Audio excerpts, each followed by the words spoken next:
ज्ञानाञ्जनाशलाकया चक्षुरुन्मिलितं येन तस्मै श्रीगुरुवे नमः। श्रीचैतन्यमनोभीष्टं स्थापितं येन भूतले स्वयं रूप कदा मह्यं ददाति स्वपदान्तिकम्। वन्देऽहं श्रीगुरु श्रीयुतपदकमलं श्रीगुरुं वैष्णवांश्च श्रीरूपं साग्रजातं सहगणा रघुनाथान्वितं तं सजीवं साद्वैतं सावधूतं परिजनसहितं कृष्णचैतन्यदेवं श्रीराधा कृष्ण पदान् सहगणा ललिता श्रीविशाखान्वितांश्च नमः। ॐ विष्णुपादाय कृष्णपृष्ठाय भूतले श्रीमते भक्तिवेदांत स्वामिन्निति नामिने। नमस्ते सारस्वते देवे गौरवाणी प्रचारिणे निर्विशेष शून्यवादी पाश्चात्य देश तारिणे। हे कृष्णा करुणा सिंधु दीनबंधु जगतपते गोपेश गोपिका कांत राधा कांत नमस्तुते।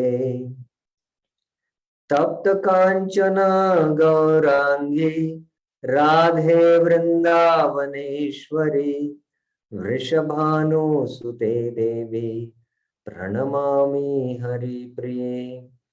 वाञ्छाकल्पतरुभ्यस्य कृपा सिन्धुभ्येव च पतितानां पावनेभ्यो वैष्णवेभ्यो नमो नमः। जय श्री कृष्ण चैतन्य प्रभु नित्यानंद श्री अद्वैत गदाधर श्रीवासादि गौर भक्त वृंद।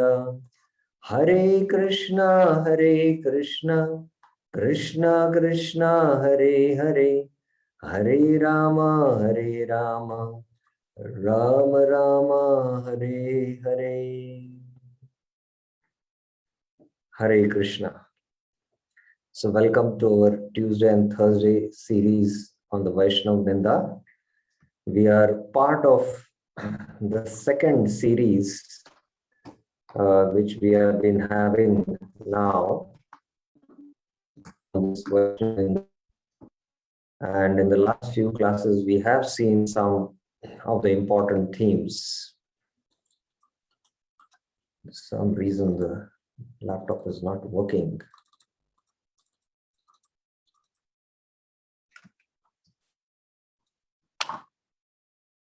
So in the last few classes, we have seen how criticism is born out of envy. And in that context, we understood the terms dislike, jealousy, and envy, what the feelings are, how deep they are. And then we narrated the Bhaktisiddhanta Saraswati Thakur story, what happened in Dhaka during the temple opening. After that, we did a Shastric analysis of why we do criticize. Bhaktisiddhanta Saraswati Thakur says that we should not criticize Vaishnavas, but we criticize because our intelligence is not controlled, and thereby the mind is also not controlled, the senses are not controlled. So we looked into one entire class on how when the intelligence or the senses are uncontrolled, then there is kama, attachment, then there is krodha, and then there is moha, then the smriti is lost and the buddhi nash. So only one who has become free from raga and dvesh, raga dvesha vimuktestu, indriyascharan, atmavasher, prasadam adhigacchati. So this we had discussed in the last few classes, and we came to the conclusion that as long as we don't purify the intelligence by acting under the dictation of Guru Sadhu Shastra in the sadhaka stage, and when it is completely purified, acting under the dictation of the Atma itself. Till then, the tendency in the association of devotees, if we are not getting spiritual rasa, we will try to find mundane rasa in the form of criticizing or trying to find faults. So this was the whole discussion what we were having. Now, after that discussion, criticism has its spiritual side. And in that context, we saw constructive criticism. That was the last discussion what we were having. So in the mind, we find faults, and with the words, we speak. So we went first into the discussion of what is prajalpa, jalpan. There is a positive understanding, connotation, and a negative. Useless talk, godless talk is all to be avoided. But jalpan also has a positive connotation, that is kirtan, glorification of the Lord. And in that context, we saw Bhaktivinoda Thakur's analysis of these useless, godless talks. And in that, there are two, finding faults and criticizing. So we were in that discussion, and somehow I'll have to restart the system because the system is not working. So I'll just restart the system and we'll again log in.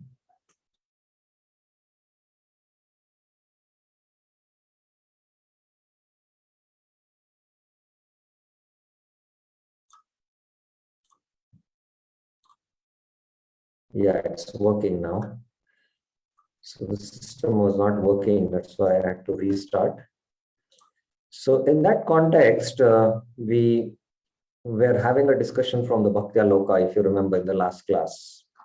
So I'm summarizing what I discussed. We began with these three terms: dislike, jealousy, and Bhakti Siddhanta Saraswati Thakur's story. Then we went into the Shastric analysis from 2.62 to 65. And after that, we came to the conclusion that if the mind and senses are not controlled, then the intelligence will take pleasure in terms of fault finding and mundane rasa. And we began the discussion in the last class, that is last Tuesday, on constructive criticism. In constructive criticism, we saw these useless talk. Among them, two is fault finding with others and blasphemy. And with respect to fault finding with others, sometimes the Mahajans also engage in it. They speak about others in order to instruct. And we saw this constructive criticism of Sukadeva Goswami criticizing the materialist, Suta Goswami criticizing each and every limb and the whole body of which is not engaged in Krishna Katha, even the heart. And then Chaitanya Mahaprabhu criticizing heavily Chota Haridas. And then we saw the example of how Maitreya Muni is finding fault in Brahmaji. That was one example. Second was speaking about the character of King Vane. So how even if one has demonic qualities, how it can lead to destruction. So the Bhagavatam instructs in both. So one example of Maitreya is about speaking about the fault of Maharaj Vane. And second is the fault of Brahmaji, which we went in the last class quite in detail. So this is where we ended our discussion. We discussed Vishwanath Chakravarti Thakur's purport. We discussed Prabhupada's purport also. And why Maitreya Rishi, although this incident happened in some previous kalpa, why is he mentioning it? Because he wanted to instruct the conditioned souls how powerful is lust, one bound in lust when one comes in the material world. So how much he should be cautious about it. So that's the reason Maitreya Muni is instructing. So this is where we ended. So further discussion we will continue after. This is again from Bhakti Aloka. Sri Maitreya Rishi needed to speak about others in this way. He spoke to his audience to instruct them. This is not Prajalpa. This Maitreya Rishi, in order to instruct us what he's doing, finding fault, but he's taking all precautions. And what a lesson we should learn from this incident. He's trying to instruct all the conditioned souls who are going to be born in this universe. So this doesn't fall in the category of Prajalpa. Usually, especially in the devotee community, once somebody does something wrong or some abominable act or some incident which happens, which from general moral sense is wrong, then we have a tendency to speak about that person's character to others. Oh, do you know what happened? This incident happened. So we take pleasure in doing that. So this will definitely fall in the category of Prajalpa, and this we should definitely avoid. Further, the practicing devotee normally discusses ancient history in the association of devotees. Occasionally, they talk about non-devotees. Such talk is always auspicious and favorable to devotional service. So this pastime is very, very favorable for us to understand how the conditioned souls are bound by lust in this world and how much they should be cautious about it. But those who talk about others while influenced by devotional impediments like envy, hatred, pride, or distinction are offenders at the feet of Bhakti Devi. So because you don't like that devotee and that devotee commits something wrong, and now you have an upper hand and you start spreading the news about it because somehow you also did not like him. So there is not liking or envy, or there is hatred. These are the feelings. Or you wanted to, be superior to him. Somehow he was having a superior position. And now because of something he has done wrong, he's out of that position. And now, because this inferiority and superiority complex is very, very subtle, and now you have an upper hand and you start criticizing him. So actually that person might be going through by Daiva something by Daiva he must be going through. Krishna will take care of him. Krishna will purify him. But we who talk about him out of envy, hatred, pride, and distinction, we will be offending. We'll become offenders to the feet of Bhakti Devi. Bhakti Devi will not forgive us. So as I had mentioned that there are different types of godless talks, and we will be only seeing few. I had told, if you remember, I will show you that slide. We will only take a few I had mentioned. There are many types of godless talk. Yes, here. So there are 8 types, and we were focusing with Vaishnava Ninda, fault finding and blaspheming devotees. There are small others also, debate, falsehood, and all this. They are one line, so I will just discuss that, and then we will come to the main discussion. So there is debate. So Bhaktivinoda Thakur says, debate arises only desire for conquest. It is extremely abominable. I want to show how better I know the scriptures. So this is the subtle reason. That's why you see when the Keshav Kashmiri Pandit came to Vrindavan to have a debate with the Goswamis, Rupa Goswami was very humble. He just, not Keshav Kashmiri, there was another Digvijay Pandit who came to Vrindavan. And Rupa Goswami just wrote, he said, humbly, I have to do my devotion. I'm not interested in debate. But Jiva Goswami, his disciple, he took it and he had a debate and defeated him. And Rupa Goswami ostracized him from Vrindavan. But he did it to, show the glory of Rupa Goswami. He did not do it out of pride, Jiva Goswami. So when we have this debate, it is only a desire to show how I know better than you. So this is very, very abominable. Then speaking falsehood.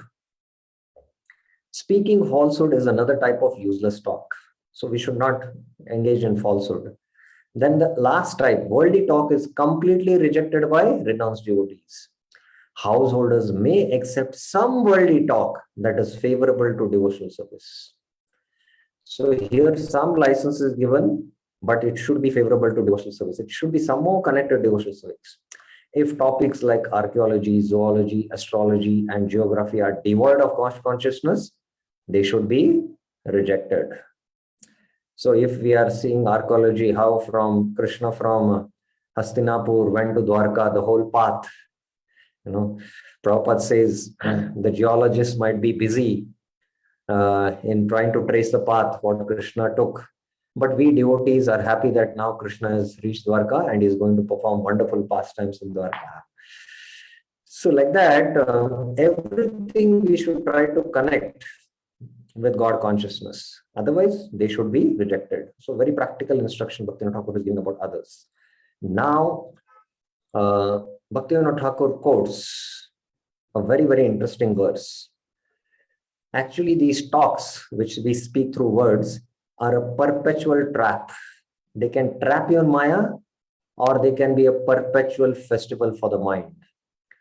Mrishagiristahi asatir asatkata nakatayet yad bhagavan adokshaja tad eva satyam tadu naiva mangalam tadeva punyam bhagavat gunodayam tadeva ramyam ruchiram navam navam tadeva shashvan manaso mahotsavam tadeva shokarna shoshanam nrinam yaduttama shloka yasho nugiyate. Words that did not describe the transcendental personality of Godhead, but instead deal with temporary matters, are simply false and useless. Mrisha gira, gira means words.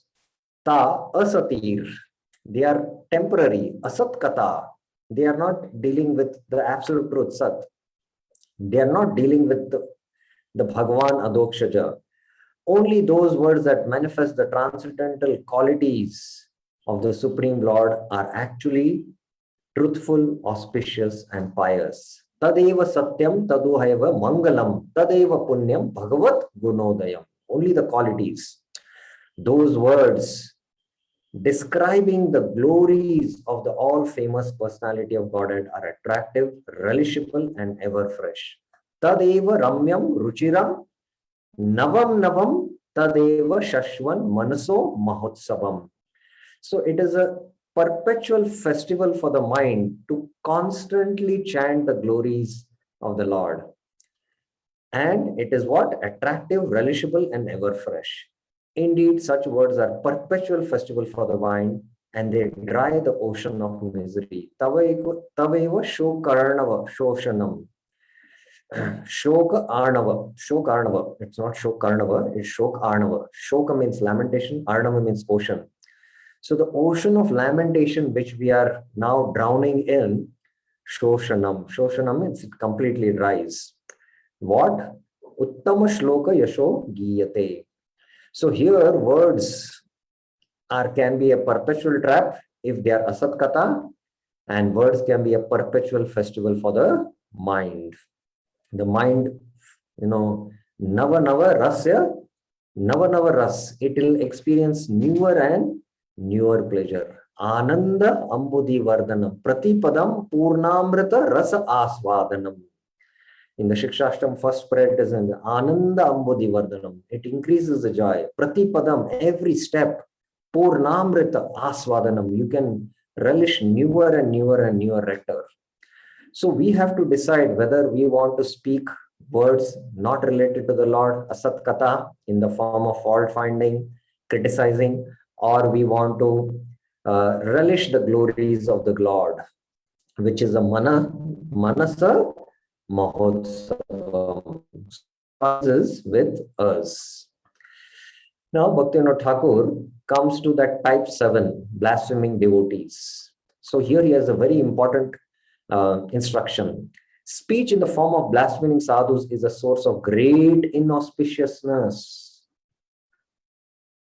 So we should never blaspheme sadhus. And everyone is a sadhu, be he a grahastha, sannyasi, or vanaprastha. If he has taken shelter of Krishna, he is chanting the holy names. Everyone is a sadhu. Bhaktivinoda Thakur is giving a solution. He says, if one wants to attain devotion to Lord Hari, then he should make a vow like this. In this life, I will never blaspheme sadhus.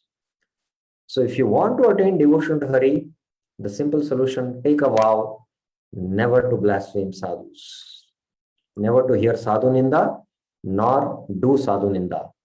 Devotees are sadhus. By blaspheming, all one's virtues are destroyed. By blaspheming the supremely pure Lord Mahadev, Prajapati Daksha, the best of the ascetics, met with severe inauspiciousness. So right in the beginning of the Bhagavatam, in the 4th canto, after the Shrishti Leela, after Kapil Shiksha, the first pastime is how, because of false ego, the jiva has fallen in this material world. And because of this false ego only, Daksha criticized Shiva. He found fault in Shiva. And the whole pastime unfolds in the 4th canto. 7 chapters are devoted to this. Again, Daksha in the Chakshushu Manvantar in the 6th canto, when he appears, again he criticizes Narad Muni, and again he falls trap to it. So that is why blaspheming sadhus is extremely inauspicious. Srimad Bhagavatam says, Ayushriyam yasho dharmam lokan ashisha evacha hanti shreyamsi sarvani pumso mahat atikrama. My dear king, when a man prosecutes great souls, all his benedictions of longevity, ayu, beauty, shriyam, yasho, fame, dharma, religion, blessings, and promotion to higher planets will be destroyed. Pumsa maha atikrama. So this is given in the 10th canto. So that is why great auspicious befalls on those who blaspheme sadhus. So Bhaktivinoda Thakur is giving this quote here. Now, what is the conclusion? Conclusion is, in the mind, because of the impure intelligence, we find faults. So in the mind only, we should try to battle it and not bring it in our speech in the form of prajalpa. So here he gives the conclusion of prajalpa. The conclusion of this essay is this: whatever prajalpa is not favorable for devotional service should be carefully given up by Vaishnavas who are cultivating bhakti. Amongst these instructions, the instruction to tolerate the urge to speak mentioned in the first verse, Vacho Vegam, is only a conditional urge. I will come to this explanation. What is this conditional and constitutional urge? We have discussed this in the Bhakti Rasam Updeshamrit, but I'll again explain. By giving a prajalpa, the urge to speak is permanently regulated. In order to pass one's life without sin, one should not speak anything more than whatever little is necessary. So that's the principle Bhaktivinoda Thakur saying. So Vacho Vegam is a conditional urge. One needs to discuss only whatever is auspicious for oneself and others. If one wants to discuss topic of others, it will simply be useless speech. So don't discuss topics of others. The Mahajans discuss it. We saw 4 examples: Sukadeva Goswami, Sut Goswami, Maitreya Rishi, 2 examples, in order to teach. Chaitanya Mahaprabhu giving lessons about Chota Haridas Thakur. But we should not discuss about others. Otherwise, it will be useless speech. So here, Prajalpa is part of the 2nd verse of Updeshamrit. Atyahara prayasascha prajalpo niyamagra jana sangasya laulyamcha shadbir bhaktir vinashyati. So this prajalpa is what is called as a constitutional urge. Constitutionally, the jiva having this nature, being conditioned my material consciousness to speak useless talk. So this is a constitutional fault, just like atyahar is also a constitutional fault. Atyahar means the love what we have for Krishna in the spiritual world, we possess Krishna in our heart. But when we come in this material world, because we don't possess Krishna, we want to possess things of this world, we want to possess more items in our belly, we want to possess more degrees in our head. So that love of Godhead is misdirected in the material world in the form of atyahar in order to possess things of this world. So this is a root fault. That is why it is called as a constitutional fault. It is, the fault lies in the constitution. So we have to work on that constitutional fault. Whereas Vachovegam is a conditional urge. Condition means certain conditions when they are favorable, the tendency to urge to speak is there. Like Krodha Vegam is also conditional urge. All the time when we are discussing with devotees, we suddenly don't become angry. But somebody comes and blasphemes us, immediately anger comes out. So that time, during these conditions, when the anger comes out, at that time, we need to control these Vegas. So the 6 urges are all conditional urges, whereas the 6 faults beginning with atyahar are constitutional faults. So if you start working on the constitution, that means if you give a prajalpa, automatically Vachovegam is taken care. Just like in Ayurveda, I'll give you the example. Just like in Ayurveda, there is treating the disease from the root. Suppose you have a boil on your skin. So this is come on your skin, and what do? You apply a cream. But there is some fault within in your body. There is a disease, and that disease is manifesting in the form of some boil or some burn or some skin rash. So what do? You apply the cream, it gets pacified for some time, but after some time, again the boil or the rash starts. Again, you apply the cream. So this is like conditional. This is like a conditional thing, which you're trying to find out some stopgap solutions. But Ayurveda will go to the constitution. If you go to an Ayurvedic doctor, he'll tell, oh, maybe there is a pitta dosh in your prakriti.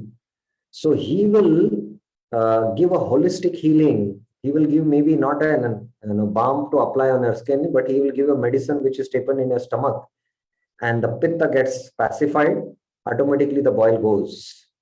So Ayurveda treats diseases from the root or from the constitution itself, from the prakriti itself. Similarly, these 6 faults beginning with atyahara, prayasa, prajalpa, these are constitutional faults. And if you take care of the constitutional fault, then the Vachovegam, which is a conditional urge, under certain conditions, it manifests, then there is complete control of the urge to speak. Similarly, atyahar, in the form of ahar, giving ahar for the senses. We have eyes which want to see beautiful forms. We want tongue to taste beautiful taste, rasas. So this is a root. And if we take care of the root problem, where we give Krishna in the form of Krishna Prasadam or in the form of holy name, automatically the Vegas will get pacified. The conditional urges will be taken care if the constitutional faults are rectified. So similarly, Bhaktivinoda Thakur, after mentioning about Prajalpa, mentions that Prajalpa is a constitutional urge, and if this is rectified, automatically Vachovegam is rectified. At last, Bhaktivinoda Thakur quotes Srimad Bhagavatam. Lord Krishna instructed Uddhava as follows: Para swabhava karmani yaha prashamsati nindati sa ashu brishyate swarthat asat abhiniveshita. So even Bhaktivinoda Thakur had quoted this say, whoever indulges in praising or criticizing the qualities of the behavior of others. Para swabhava karmani, behavior, swabhava is behavior. Para means others, karmani, their activities. Yah prashamsati nindati, one who indulges in praising or criticizing, will quickly become deviated from his own best interests. Sa ashu means quickly, brashate, deviated, swartat, from his own interest. Asat abhinivesh, by his entanglement in the illusionary dualities. So, ehi bhalo, ehi mand, saba manodharma, as it is said. This is good, this is bad. This is all on the mental platform. Only when we genuinely appreciate the devotees from the heart for their devotional service, that kind of genuine appreciation is okay. But just glorifying the devotees based on his nature, and sometimes you'll glorify them and then you'll also criticize them. So that's why both these things go hand by hand, and that's why we should be very careful about this. So this is how Bhaktivinoda Thakur has dealt about Prajalpa and how we should avoid criticism of Vaishnavas. So any questions, any clarifications anyone has can raise their hand till now what we have discussed.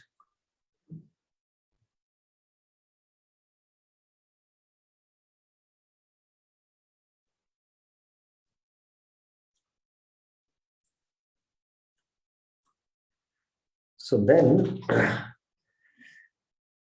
about speech, which ultimately is because of the impure intelligence by which we find faults in others. It comes in speech in the form of prajalpa.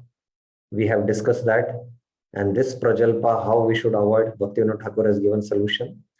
Now I want to come to how should we ever speech in the association of Vaishnavas, what we should try to cultivate.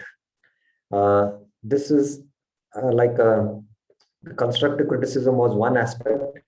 Now, a positive aspect for at least for sadhakas, I'm going to deal with that theme now. There's one question I'll take up. Satyavrat Prabhuji, yes, Prabhuji. Krishna Dhanal Prabhu. Prabhu, can you just elaborate this conditional and constitutional, Prabhu? See, actually, Jiva as a council position with servants of the Krishna, but because of the affecting to the material world, we are becoming conditioned souls. So it is related to those things, Prabhu, this conditioned urgent, constitutional urge. Yes, yes. The Jiva by constitution is Jivera Swarupaya Krishnera Nityadas. But in his spiritual constitution, he is eternally the servant of Krishna. And what is his natural constitutional activity? In the Bhagavad Gita 9.13 and 9.14, it is mentioned. Mahatma Partha Daivim Prakritim Ashrita Bhajante Ananya Manaso Gyatva Bhutadim Avyayam. They are Bhajante Ananya Manaso. And Satatam Kirtayanto Mam Yatantasya Dridavrata Namashyanteto Mam Bhaktya Nitya Yukta Upasate. They are constantly engaged in devotional service. That is, they are completely under the shelter of the internal potency of the Lord. So this is their constitution in the spiritual world when they are completely under the shelter of the internal energy of the Lord, that is Srimati Radharani. Now the soul by constitution, his natural proclivity is devotional service, pure love for Krishna, that is devotional service. Now that Jiva, when he comes in the material world, his constitution becomes conditioned. And I gave the example of water. Water by constitution is naturally liquid, but the same water, when it is refrigerated, it becomes solid, hard. So now the water's condition in the conditioned state is a different nature. It is very hard. It is very cold. It has changed its nature. Similarly, the soul who possesses pure love, who possesses Krishna in his heart, in the spiritual world, in his spiritual constitution, when he comes in this material world, now because in his heart there is no Krishna, now he wants to possess the things of this world, or he wants to possess many degrees, or he wants to possess so many things in his bellies. So that love for Krishna transforms into love for possessing things of this world. This is what is called as Atyahar. And I give another example of Sanatan Goswami. Sanatan Goswami possessed Krishna in his heart. And that's why one of the devotees of Lord Shiva was told that Sanatan Goswami has Chintamani, go and get it from him. So when this person came to Sanatan Goswami, I have been sent by Lord Shiva, you have a Chintamani stone, please give it to me. So Sanatan Goswami said, there is a dustbin there, it is lying there, please take and go. So this person picked the Chintamani and now he was very happy because anything he touches, it will turn to gold. He was a businessman.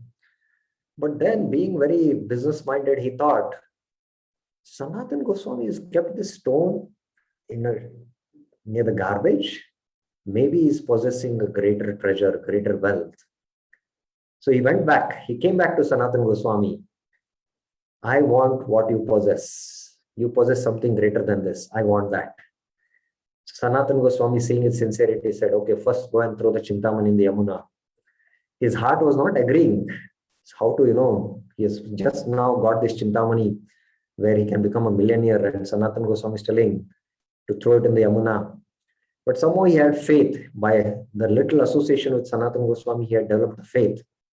And then he somehow with a heavy heart threw the Chintamani in the Yamuna. He came back and Sanatan Goswami gave him the beads, chanting of Hare Krishna mantra.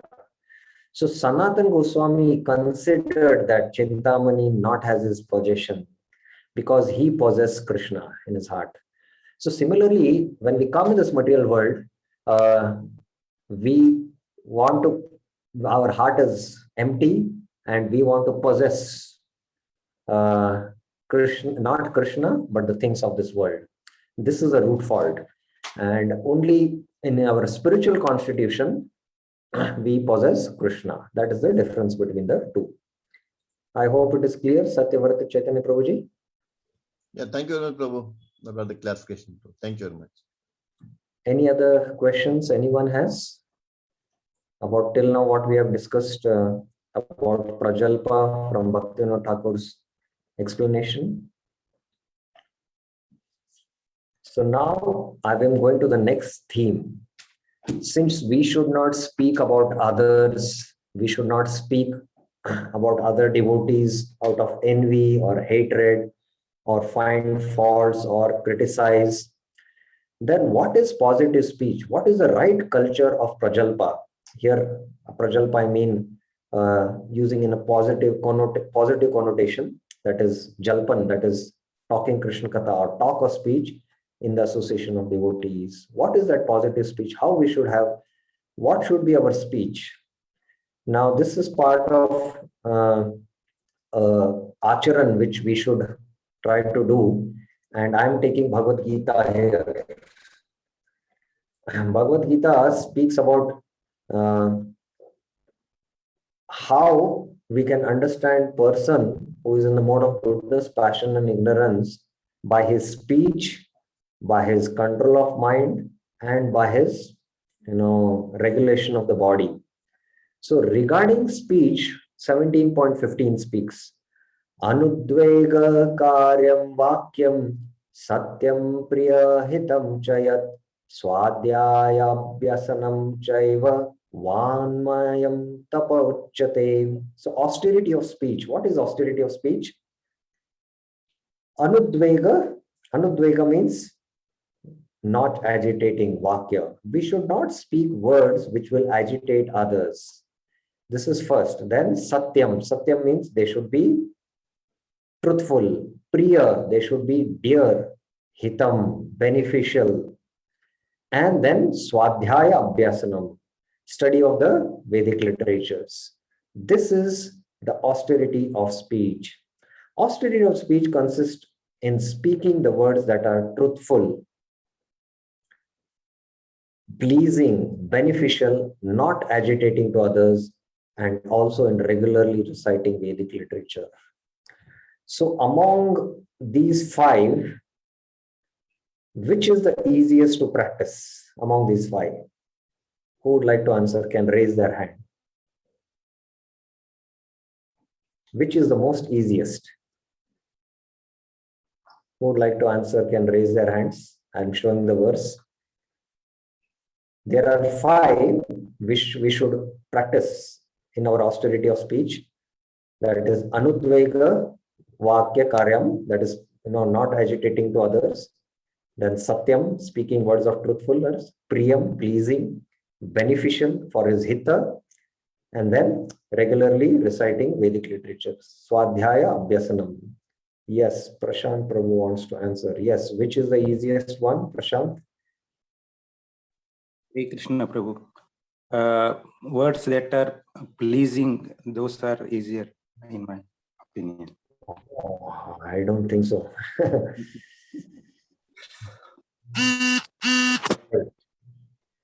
Okay, there is one more. Maya Narasimha Prabhu has raised his hand. Yes, Maya Narasimha Prabhu, which is the easiest? Swadhyabhyasanam, Prabhu.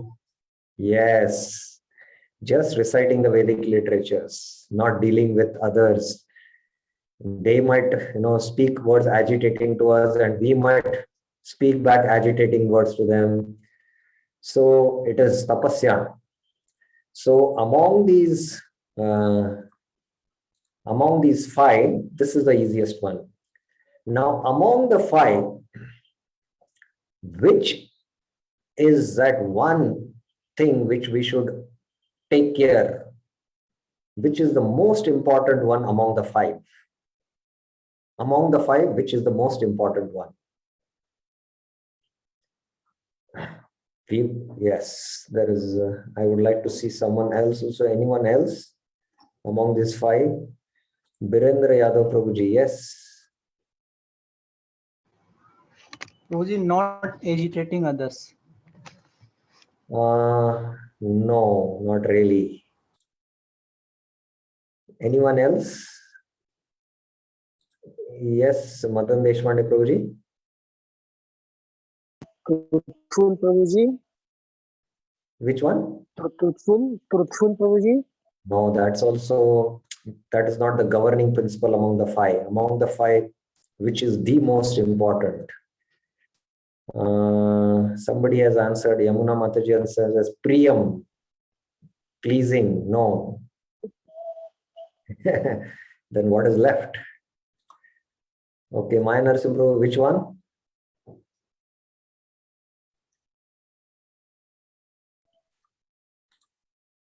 Yes, beneficial. Hitam. Hitam. It is hitam. Hitam is the most important among all the 5. It is hitam, beneficial. We should always, this is the central one among all. Prabhupada sometimes spoke in order to agitate also others, Anudvega, but that is out of genuine compassion. So sometimes we might not speak the truth. It doesn't mean that we are speaking false, but it means that sometimes by not speaking the truth, we might be protecting the devotee. So Satya, truthfulness, is not just plain black and white, it's a very deep subject.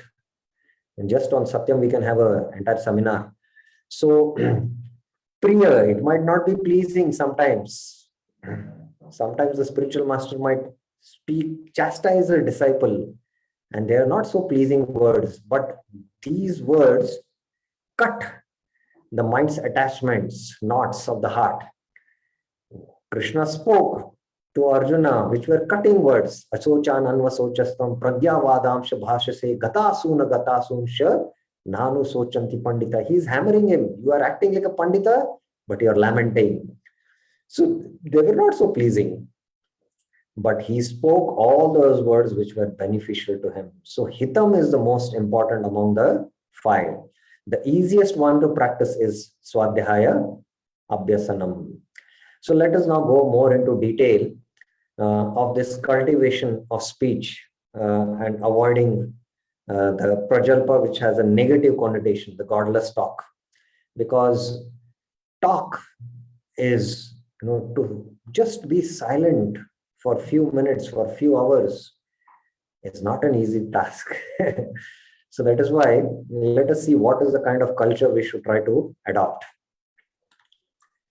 Now, first I will be taking Baldev Vidyabhushan's commentary. Vishwanath Chakravarti has given a one-line commentary, then Prabhupada's. That speech does not cause fear to all in anyone. Anudvega karyam. It should not cause fear. It is authoritative. Satyam here is see. Authoritative means it is coming from the Shastra. You are speaking authority from the bona fide scriptures. It is pleasing to the hearer, Priya, and at last beneficial for the hearer, Hitam. So Hitam is standing on the top for all. Speech has these four qualities as well as recitation, abhyasanam of the Vedas, Swadhyaya, is austerity to be achieved by speech, Vanmayam. So best is to start practicing austerity of speech in these 5 aspects so that we can overcome prajalpa in the form of criticizing or blaspheming devotees or having godless talks. Vishwanath Chakravarti says, Anudveg karyam means that in calling out to other persons who have done harm to oneself, one does not cause any disturbance to them. So even if somebody has harmed us, when we call out him, we don't see that they are hurt.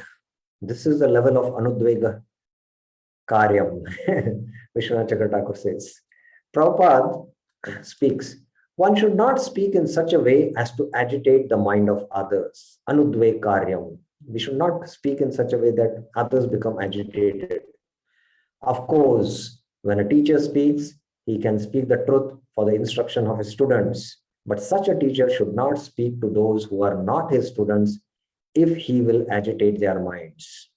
So for the students, he can speak in such a way that the students get agitated. But that is again for the hita of the student, the teacher might do.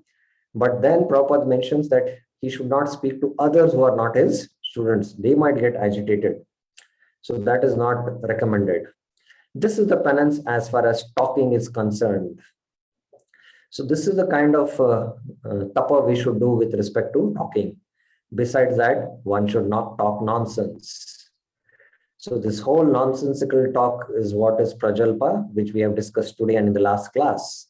The process of speaking in spiritual circles is to say something upheld by the scriptures. One should at once quote from the scriptural authority to back up what he is saying.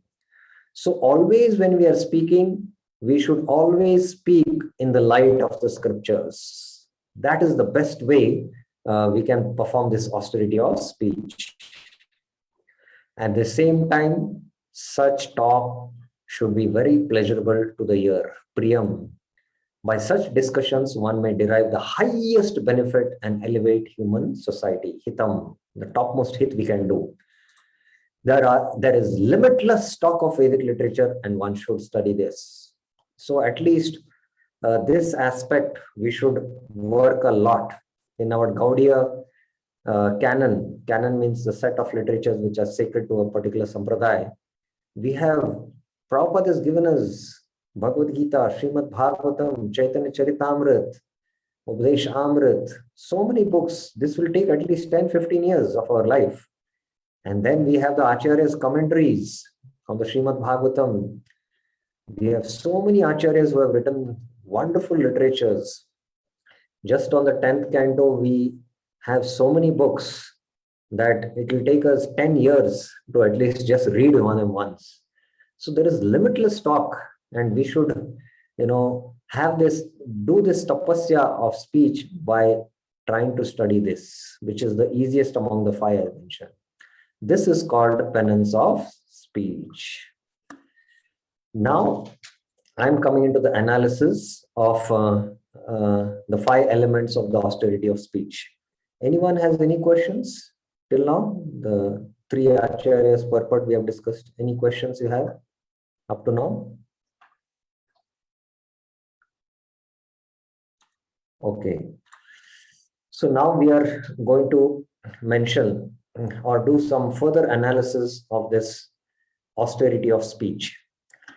Now, Sridhar Swami in his commentary to Bhagavad Gita explains that all these qualities which are mentioned are the qualities of ones whose speech is in the mode of goodness.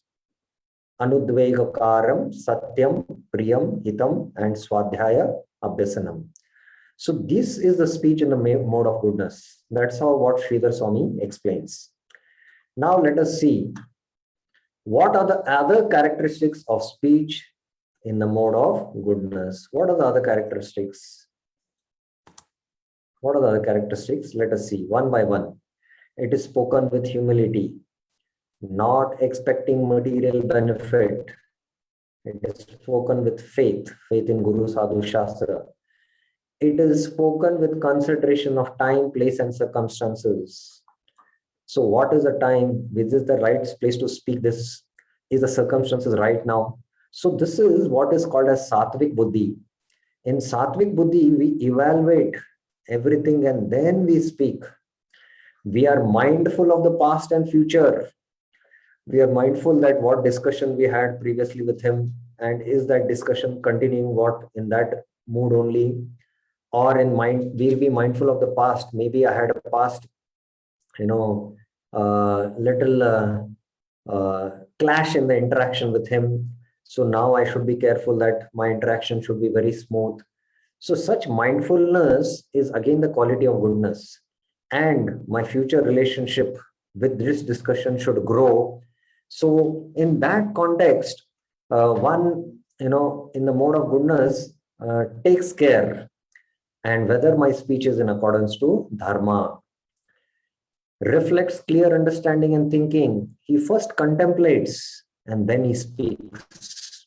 Not that, he just goes on speaking and then what am I speaking? What I'm speaking is right. No. He first carefully deliberates things, has a clear understanding in his mind, and then he puts it in speech. And that speech should, end with happiness.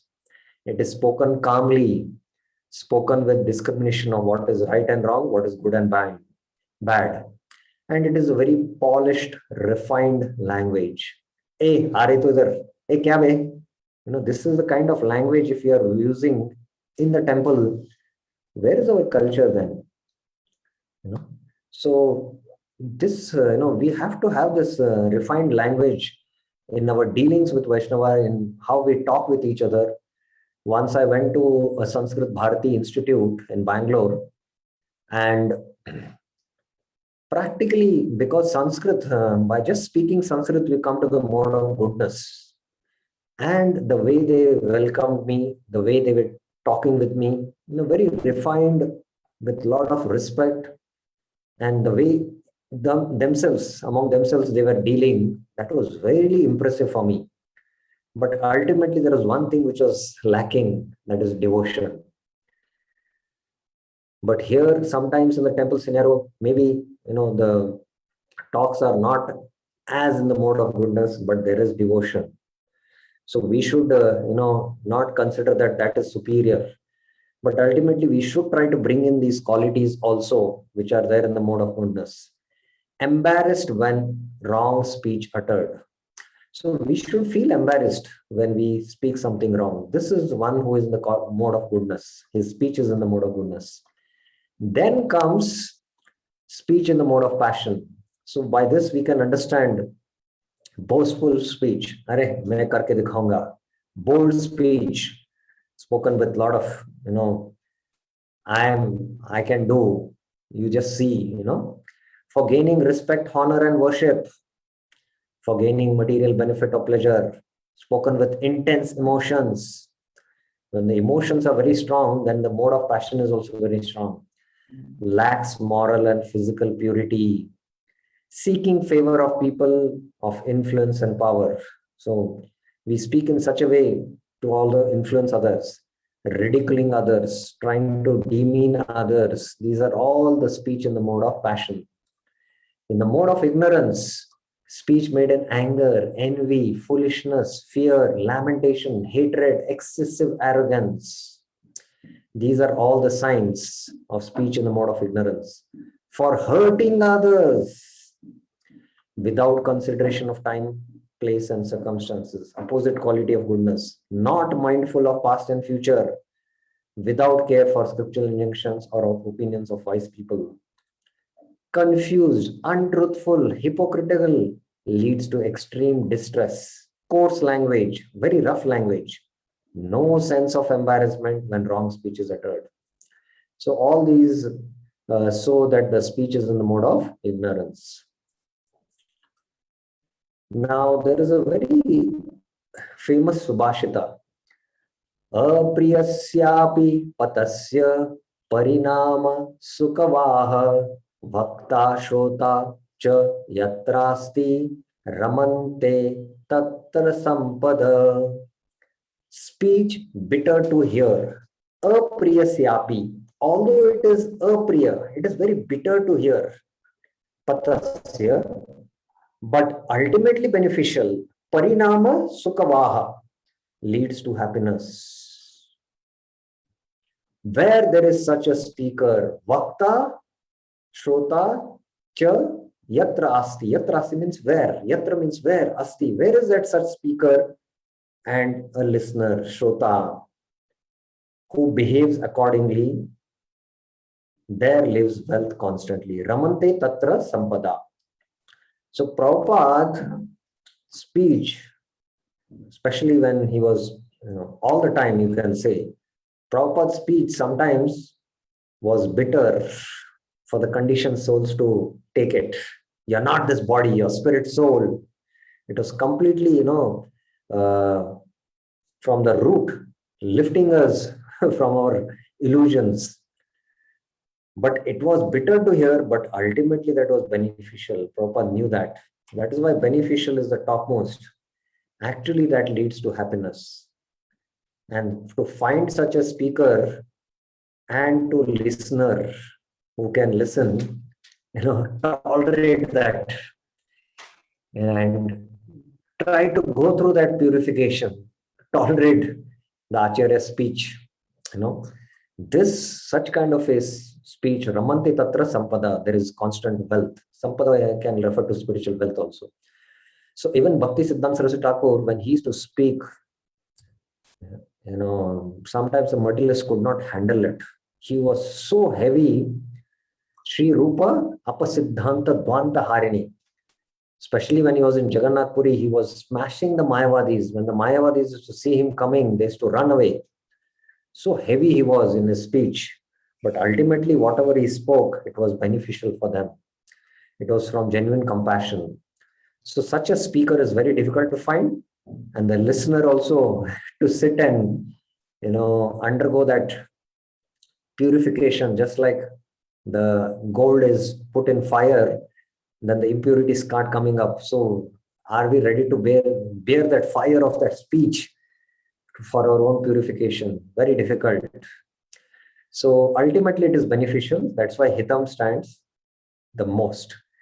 So in the 18th chapter also of Bhagavad Gita, it is mentioned, there is analysis done of happiness. Happiness in the mode of goodness is in the beginning poison, but at the end it is nectar, it is said. So similarly, that speech of the Acharyas might be bitter, but ultimately it is nectar because it will give us eternal life. So in that sense, they are very similar. Another quote, Satyam bruet, priyam bruet. Speak truth in such a way that is pleasing to others. Speak the truth, but it should be pleasing. Ma bruyat satyam apriyam. Never speak truth which is unpleasant to others. This is the second injunction. Priyam cha nantritam bruet. Never speak untruth which might be pleasant. If it is untruth, but still if it is pleasant, you should not speak. Esha dharma sanatana. That is the path of eternal morality. So you have to speak the truth, which should be pleasing to others. This is the first rule. Second, never speak truth, which is unpleasant to others. Just like Vidura asked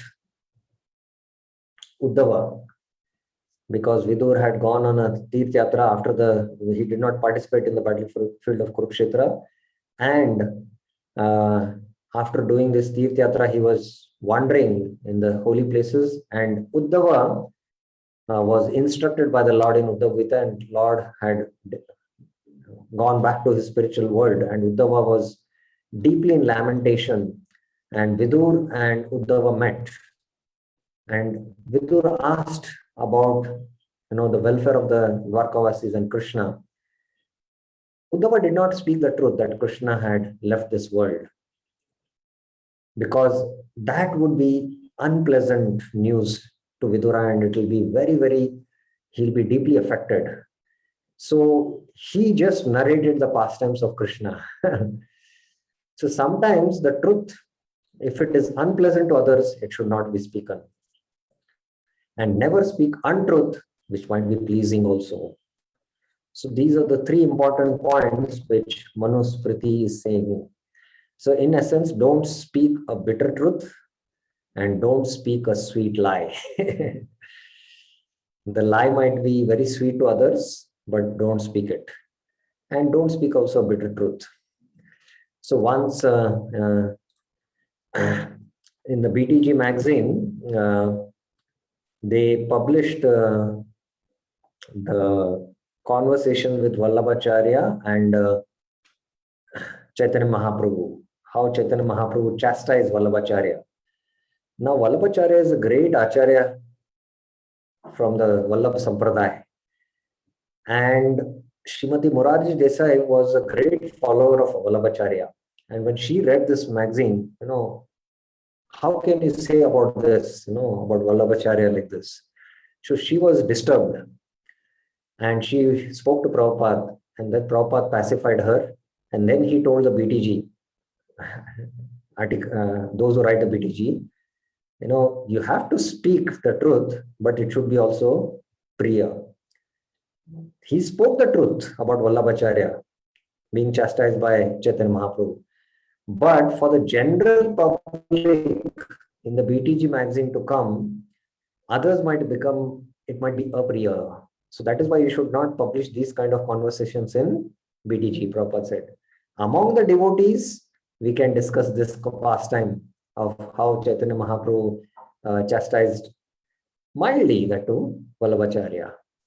But because it was printed in BTG and anyone can read the BTG, and Sumati Maharaji, she was a follower of Vallabha Sampradaya, she was very devoted, she felt these were apriyam to her. So that time Prabhupada quoted this Satyam Bruvet, Priyam Bruvet. Now some examples of pleasing speech from Lord Ram. So very beautiful qualities are mentioned by Valmiki Rishi in the Ramayana. Mrudu Purvam tu Bhashita. He would speak softly and sweetly. Madura Bhashi. Madura Bhashi means speak sweetly. And Purva Bhashi. Purva Bhashi means the first person to initiate the talk. So our talk should be Mrudu and Madhu. Mrudu means soft, Madhu means sweet. So this is from Lord Ram. Then some qualities further. Priyam Vada, pleasing speech even to his enemies. And Uchamano Pi Parusam Notaram Pratipadyate, does not react to harsh words spoken by others. Uchamano Pi, spoken very harshly, na uttaram pratipadet, he does not react. This was the quality of Lord Ram. Qualities of Krishna regarding speech. There are 64 qualities. One is wonderful linguist. Vivida Adbhuta Bhashivit. He is knowing many languages. He knows the language of all the animals, the parrots, the peacocks, all the languages he can speak. Another quality is Trutval, Satyavakya. And then pleasing talker, Priyam Vada, and fluent. Vava Dukha. Vava Dukha means very fluent in his speech. Somebody who is very, pleasing to talk with he naturally is very attractive to all devotees. Of course, he should speak also truth and not to please others. That is Manu Samhita's rule he has to follow. Now about criticism. Fools seek to injure the wise by false criticism and evil speech. The consequences is that they take upon themselves the sins of the wise, while the wise, freed from their sins, are forgiven. Now, anyone understands what Vidura is saying in this statement can raise their hand. Would you like to read the statement once again? Fools seek to injure the wise by false criticism, rebuke, and evil speech. The consequence is that they take upon themselves the sins of the wise, while the wise, freed from their sins, are forgiven. Raise your hand who would like to explain this very sutra. It's a little, dicey. Anyone else would like to try? Anyone else? I would like to hear from others also.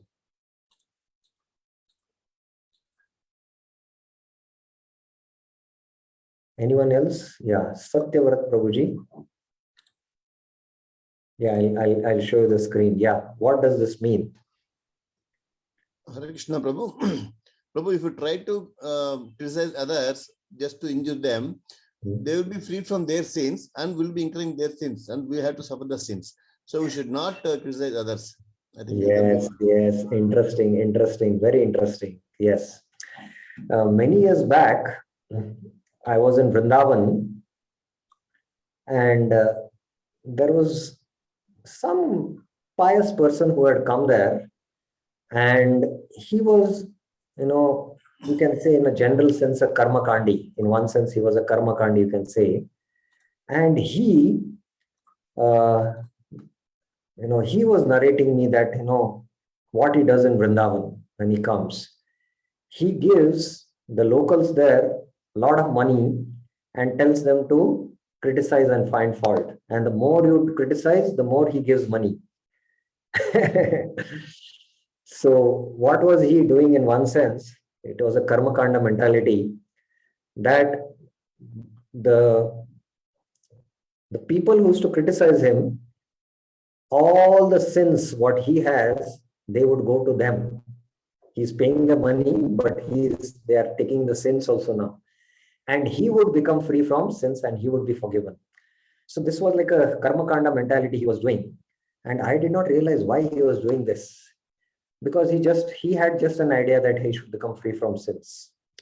So when we criticize the wise, whatever the sins the wise have, all that sins befalls upon us, and we are forgiven for our sins, and we carry what? Their load. So this is so important for us to understand. That is why we should not enter into criticism. Those who defame others are themselves defamed. This is in the Rig Veda. So both these verses summarize. Next, culture of speech. Vidura says, the control of speech, O king, is said to be most difficult. It is not easy to hold a long conversation, uttering words full of meaning and delightful to the hearer. The culture of speech, control of speech is the most difficult thing to do. You cannot have a long conversation going on, uttering words, all words full of meaning and full of delight to the hearers. Only Krishna Kathakars, Mahabhagavats can do this.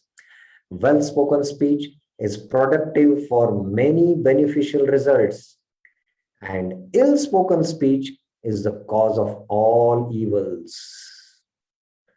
So this is the difference between a well-spoken and an ill-spoken. It has unlimited beneficial results, and it is the cause of many, many evils. One should not speak harshly. Now, what is harsh speech having effect? A forest cut by hatchets may again grow, but once heart wounded by ill-spoken words never recovers. Weapons such as arrows can be easily extracted from the body, but a dagger of words. You know what is a dagger? Anyone knows what is a dagger? Any idea what is a dagger? Any idea? Anyone? Khanjar. In Hindi, he's saying khanjar. Any other idea anyone has? It's like a, yes, it's a kind of a knife. First of all, when you speak harsh words, you hurt the heart of others. And further, when you speak, it's like taking the knife and turning it and taking that spear, like a kind of a spear, you can say, and turning it more and more. It is more and more hurting. So that is how words are. But a dagger of words, the words are compared to a dagger. They, they turn and, hurt the heart more and more. Plunge deep into the heart, cannot be taken out. Arrows of words are shot from the mouth, spitten by them. One grieves day and night. A learned man should not discharge such arrows, for they touch the very vitals of others. This is again Vidura. Vidur Niti, all in Mahabharata is there. Now, the last aspect. Excessive speech should be avoided. Example of croaking toad and snake. This is there in the Updeshamrit. The 6 words that cut off the period of life allotted to creatures. Excessive pride, excessive speech. By speaking too much, we are losing our breaths. Our number of years is dependent on our number of breaths. Overeating, also, we lose the vital strength. Anger, desiring enjoyment, and all this excessive pride, excessive speech, spoken with intense emotions, all these have intestinal distension, and these affect our body also. So that is why they are very, very detrimental to our life itself. So that's why excessive speech should be avoided. Now, having understood the positive aspect, in the next class, I will be taking the science of rasa with respect to speech. This is a very interesting topic, which I will briefly touch upon. And then we will be going into the next theme, that is qualities of one free from envy, a litmus test to check ourselves. So this I will be in the form of verses, just few verses I'll be quoting from the scriptures to see whether we have these qualities, and to know. This is like a litmus test for us, or a blood test for us, to know how much we are free from envy. So this I will be taking in the next class, but few points I will be discussing on the science of rasa with respect to speech. Any questions, any clarifications anyone has? Can raise their hand.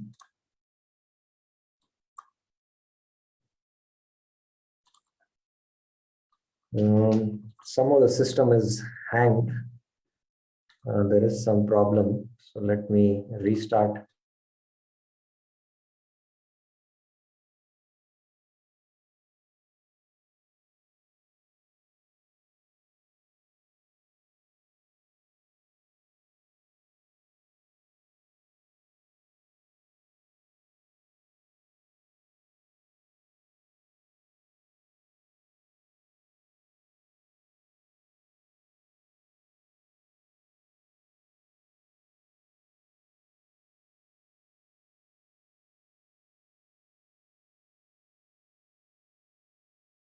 You can ask the question. Yes, minor simple.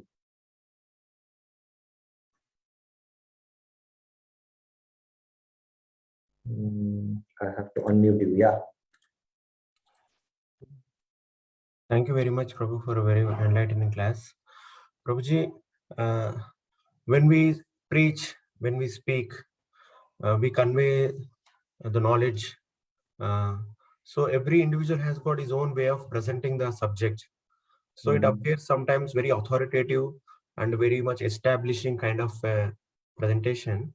So for preaching also we need to have only mode of goodness kind of style, or is it based on the individual's nature?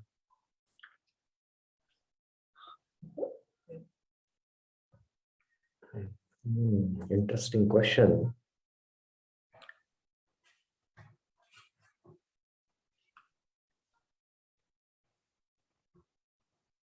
For sadhakas, I feel the general rule is to follow what are mentioned as the qualities of goodness, because still we have not transcended.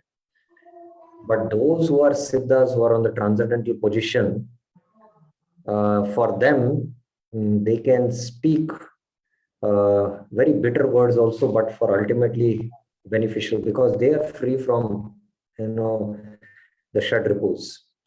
But sadhakas in general, who are still not free from these anarthas, for them, best is to cultivate speech in the mode of goodness. I feel that is the best thing to do. Yes, Prabhuji. Thank you. Nupur Mataji, yes? Hare Krishna, Guruji, Dandavat Pranam. Guruji, the question is like you have answered it a little bit, but still I would like to know. Like we know that we should not speak a bitter truth. At the same time, we should speak what is beneficial for others.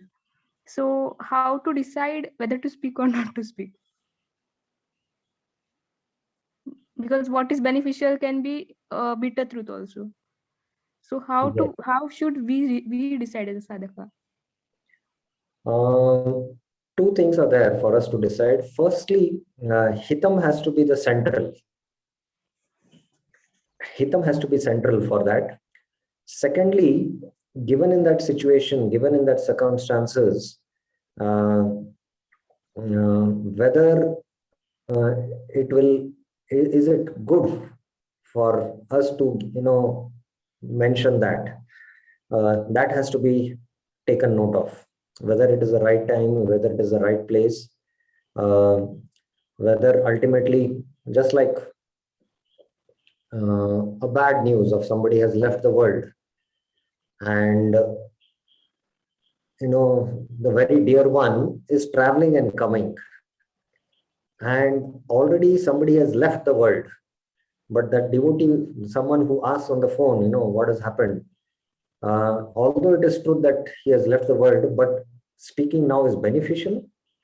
Although it is truth, it might not be beneficial, because while he is driving and coming back, he might become more tensed and he might be in more anxiety, and that can be harmful for him. So it is better that let him drive and come back here safely and then reveal the news to him. So like that, we'll have to weigh the pros and cons and what is anukul given in the situation. All this has to be taken care. And the most important thing, what we should ultimately do in such situations, is to take shelter of Sri Krishna. Lord Krishna can give the inspiration. How do we act in this given situation? That is the best thing to do. Ultimately, we should weigh with our intelligence what is best in this given situation based on Guru Sadhu Shastra with our own experience. But ultimately, we should have that surrendered consciousness to depend on Krishna and cry out for Krishna to guide in this situation as to what is to be done. And that can resolve everything very smoothly. Is it clear, Mataji? Yes, Guruji. Thank you so much. Any other questions anyone has? Okay, then. So we will stop here.